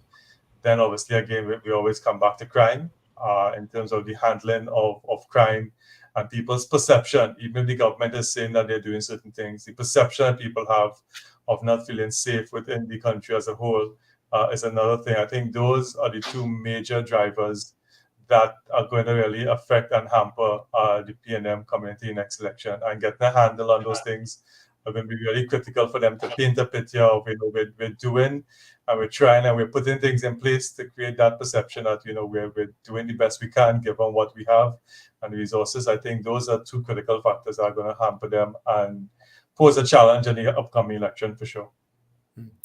What about the issue of Dr. Rowley himself leading a PNM party back into an election, even though he may have hinted before that he will not? What are your thoughts on that? Yeah, I think was it the last election he said that this would have been his last hurrah, and he would have been, no longer, he wouldn't be contested in 2025. Obviously, elections are right around the corner. It's a couple months before a year it's due in August of next year. I think that if he hasn't made the change now or put things in place now to get somebody else, then I think that's not going to happen. and he's going to probably contest the leadership of the. So he's going to go up as the leader of the PNM for the next election. I'm not sure what, or maybe there's a feeling within the party that there's no proper person to succeed and have that kind of broad public appeal in terms of the leadership of the PNM going to the next election. So maybe there's a feeling not only of himself as Mr. Rowley, but maybe within the party that, nobody has come out as a potential replacement for him as leader. And as such, we think that, it's better to go within him at the next election because, again, the UNC, and maybe, again, what's going on in the UNC may impact it because the UNC still has its successor, so there's nobody coming out of that party to shine and challenge and could be a potential challenger and detriment to the PNM. So we feel if it's going to be a straight horse race between the PNM under Rowley's leadership and the UNC under Kamala Bissa's leadership. Is that what you think is going to happen? Is that what you think is going to happen? Or do you think that Dr. Rowley might demit office? And if he's going to demit office, and you were just speculating that people may not see in the party, do you see, as a political analyst, anybody in the party that you think that can lead the People's National Movement? I think there have been some shining people within the party as of late that could have leadership potential. I know there's always been talk of Penelope Beckles, MP for Arima, as a potential successor and candidate. The PNM has never really had a female leader, so that's always an interesting one. I think she has shown, being out of the party and then coming back into the party, and in terms of the different position and portfolio she's handled, that that is a potential. From a younger perspective, I know a lot of people are very, I wouldn't say impressed, but they like the way that I think it's the Minister of Public Utilities. I forget his name offhand right now. Marvin Gonzalez. So they are, potential people, but then again, if you want to signal that you're not going to go up for as leader of the next party, for the next election, you need to give the party a time to, A, settle with that decision, and B, acclimatize itself to the new political party, the new leader, and the new leader now be able to set the tone of what they want to do going forward. We've seen examples, for example, like in Jamaica, where, former leaders have determined they're not going to go up, and they've given the party some time to settle under a new leader and create a new vision for itself going forward. I think if that hasn't happened as yet, I don't think it's going to happen in time. It's interesting you didn't call two names, Stuart Young or Faris El-Rari, one of the question, because Stuart Young has been someone who's acted been numerous times, numerous positions, and seems the person who's accompanied the Prime Minister on the most trips, and seems the person who has a lot of the Prime Minister's confidence too. And two, what is your opinion on the age? Is it a factor of those two leaders in the both main political parties? They're both in their early 70s. And age has been a conversation in the US. The UK has kind of gone past that now with Rishi Sunak because he's relatively young. But there's an issue in terms of that succession with the age, and Dr. Rowley is, I think, 71 or 72. Mrs. Pasabi says she just turned 72. Is age a factor? I think should age be a factor? I think age should not be a factor, but I pause at that to say there's a younger generation now that's now coming up to vote, and they're looking at things differently. And maybe the fact is that not only the age of the leadership, but maybe the age of the people under the leadership, whether or not they have the innovative new ideas and new ways of doing things and trying things differently. Because obviously with age comes settlement, in that you're accustomed to doing things a certain way. Things are you're not so much on trying to do things differently or taking risk and stuff like that. So I think from that point of view, age could be a factor for maybe, especially if they're younger voters. And again, I would love for us to be able to, for somebody to be able to put out information in terms of the demographic makeup of our voting population. I think that would be useful to understand how that is, because if it is, it's going to be a younger demographic, a lot more younger coming up now, then age could definitely be a factor as to whether or not they see these leaders as people who can take them into the future, because the future is now, or whether they have a team enough around them that we're able to bring that level of different way of thinking and doing things.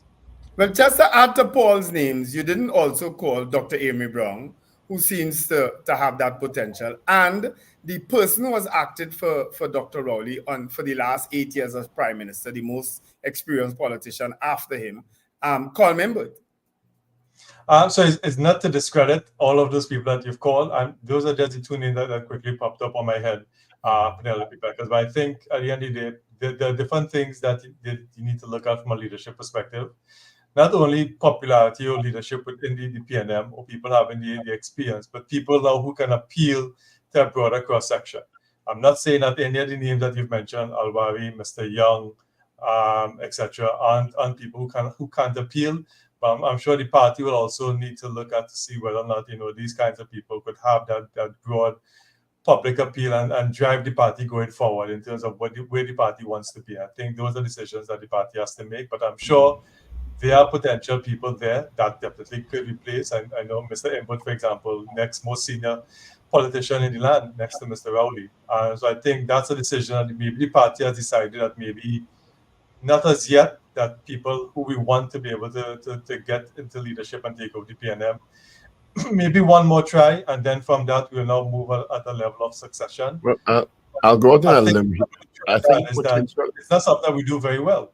Potential leaders have to, and this is with the greatest of respect, no matter on both sides of the political divide, potential leaders have to have a likability factor on a national scale. And we may have some problems with some people. Mr. Maharaj. Are we going to open the lines? Mr. Maharaj. What are your thoughts on the current conflict with the Auditor General's office and the AG/Minister of Finance? And on the front pages of most of the major dailies this morning, she is asserting that her office is under political attack. What are your thoughts on that? Do you think her office is under political attack? I think the office of the Auditor General is being now called into question politically, because remember, the Auditor General is a creature of the Constitution, and the Auditor General has a particular function remit under the Constitution to audit and ensure that the affairs of the government and the affairs of the state, not the government, but the affairs of the state and the affairs of ministries and public agencies under its remit are done in a proper manner in terms of money spent and appropriations and everything else. And I think it's very disheartening to see something like this being played out in the public domain. I think what we have now in the public domain are two different sides of the story, because everybody has their version of the truth. The Minister of Finance and the Attorney General has their version of what they think the truth is.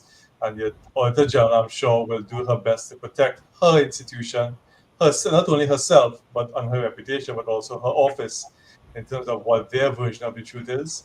And it really is a shame that something like this is playing out in the public domain in such a ferocious manner, because again, at the end of the day, it comes down to the affairs of the country and being able to understand that whatever, from a financial economic sphere, that everything is being run in an appropriate, transparent manner. But there are more implications. The Auditor General is an independent constitutional creature. She ain't going anywhere anytime soon. The question is whether this is affecting the government politically. Because at the end of the day, definitely would. Yeah, it definitely would. Billion understatement has political implications and economic implications. How is this, if at all, is affecting the government? Well, it affects the government economically, because we're not going to have a true reflection of the economic state of the country, at least for the prior fiscal year. And obviously, you want to ensure that whatever figures are represented are true and accurate and above board. And that's where the Auditor General plays that role, ensuring, provides that neutral, non-partisan political effect. So I think from an economic point of view, it does have an impact, because it could have an impact on different things like international borrowing and all those different things that other lenders look at externally to see whether or not you are transparent and accountable in your public spend. And then definitely has an impact politically, because again, we're very, almost like I say, less than a year away from a general election. So politically, it does add more fervor to the fire that, maybe the government is mishandling the accounts of the country, and there's not that accountability and transparency on them. And then parties who want to unseat them can use this as ammunition to show again why they should not be in leadership, because they can't be trusted. Did you just break news for us there? You just said the election is less than a year away. Are you know something that we don't know? It may He be, you means in never. terms of 2025. I'm sure he knows that. 2025, it's right there. I mean, yeah. Yeah, I'm sure he meant in terms of 2025. I'm just being facetious. Well, any as far as any party is concerned, election, we're in election footing now. All right, they're not We are. I agree with that. They're on election footing right now. Will you be able to take some calls, Mr. Maharaj? Yeah, sure, that's not a problem. All right. So is Well, Steve? do you think the marginals are going to remain the same? Our phones are open. The message board is open for questions. So, political analyst Rishi Maharaj, what do you think the marginals are going to change at all, or any changes in those? Given the EBC's recent announcements of changes. I haven't had time to. Yes, I know they made some realignments to certain seats and stuff like that. I haven't had time to go through the alignment and the shifting in polling divisions to see whether it will have a major effect on the marginals as yet. But at least for now, I don't expect them to change from what they were before.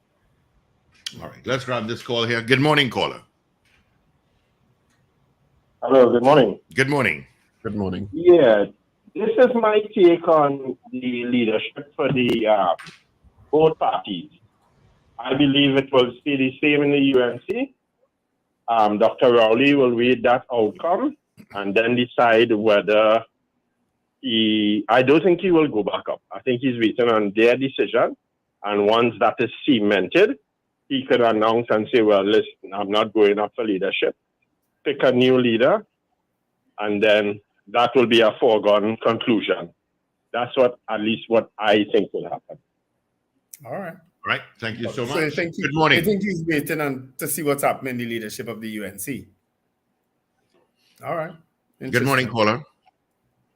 Good morning, gentlemen. Good morning. For the life of me, I can't understand. And tell me if I'm wrong. I probably guests can tell me also that with regard to the Auditor General and the Minister of Finance and the Attorney General, the interaction between those parties only arise after the public officers of the Ministry of the Treasury Department, BIR, and I believe Central Bank, I believe 3 entities, senior public officials, efforts were made in terms of communicating with the Auditor General. And she refused to have that interaction, which forced the Minister of Finance and the Attorney General to intercede. I can't for the life of me see how the notion that she is being politically attacked can arise. It left and I heard no one dispute the contribution of the Minister of Public Administration, I believe, Senator, when she also raised issues, not just constitutional remit of the Auditor General, but she also have there's a professional code which she has to adhere to. And I've heard no one dispute that argument from the Minister of Public Administration. And I would like possibly, if it is that you all could invite her on your program to give or explain more of that and hear the contribution of others to dispute that with the Auditor General. But this thing about it being politically, I think it's just grasping at straws. Right? All right. Thank you. We can reach out to Minister Alison West. Why not try to speak to the Auditor General herself? But Rishi, do you agree with that?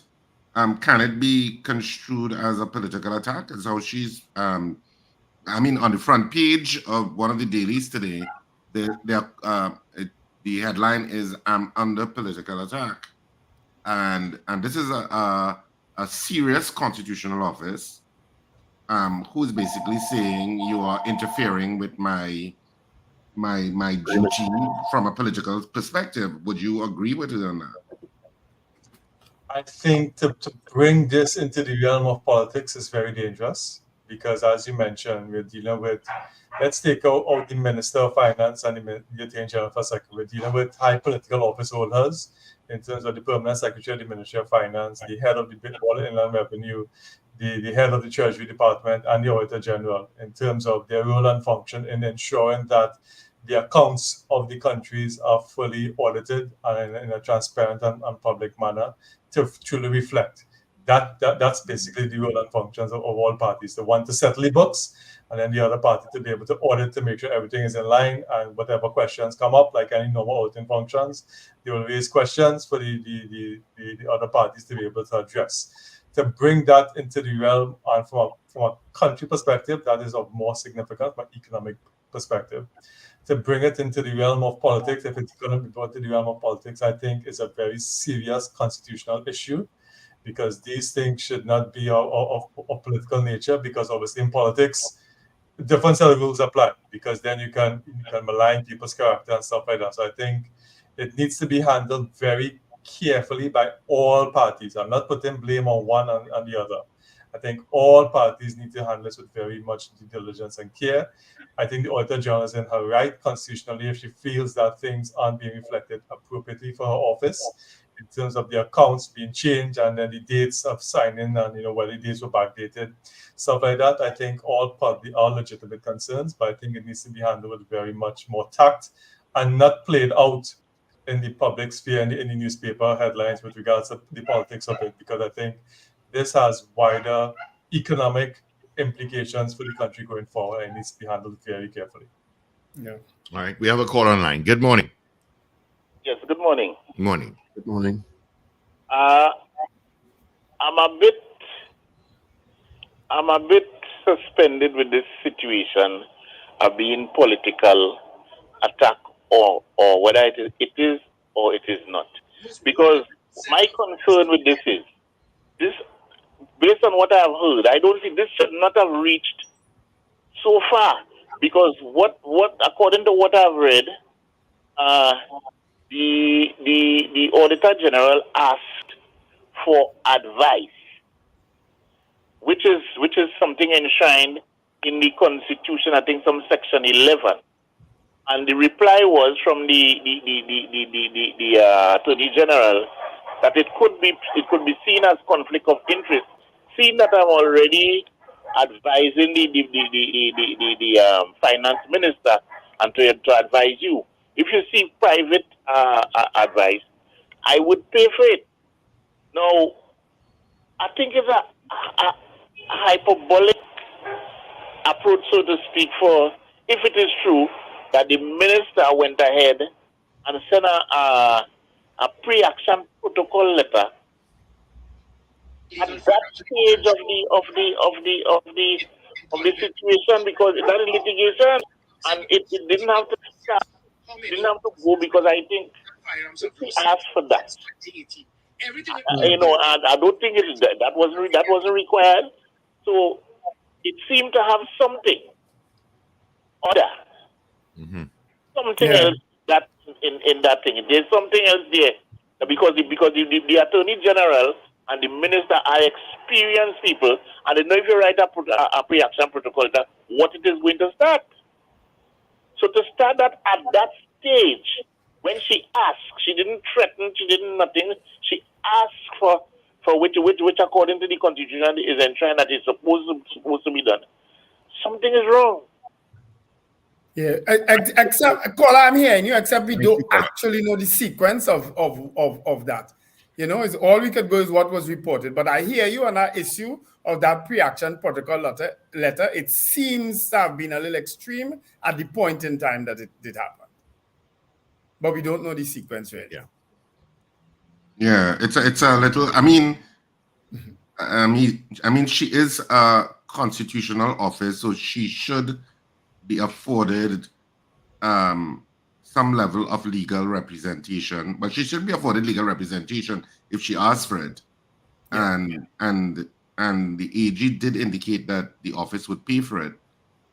So I know in one of the headlines today, the headline says, well, not the headline, part of the sub-headline to the headline was wants AG to pay for her independent counsel. But I thought he had already said that. So I'm not too sure if that's just the media house being a little sensational. Probably. Or if there was another issue that we don't know about, where the state is refusing to pay. Well, the AG had indicated earlier on that he advised her to get the independent legal counsel, which the state would be willing to pay for within Exactly. reasonable So I'm not so sure why that subheadline is there, you know. Anyway, Mr. Maharaj, thank you so much for being with us this morning. Yes, thank you so much. Appreciate your time Thanks, and your Rishi contribution. Maharaj. You all have a great day. All the best. Be safe. All right.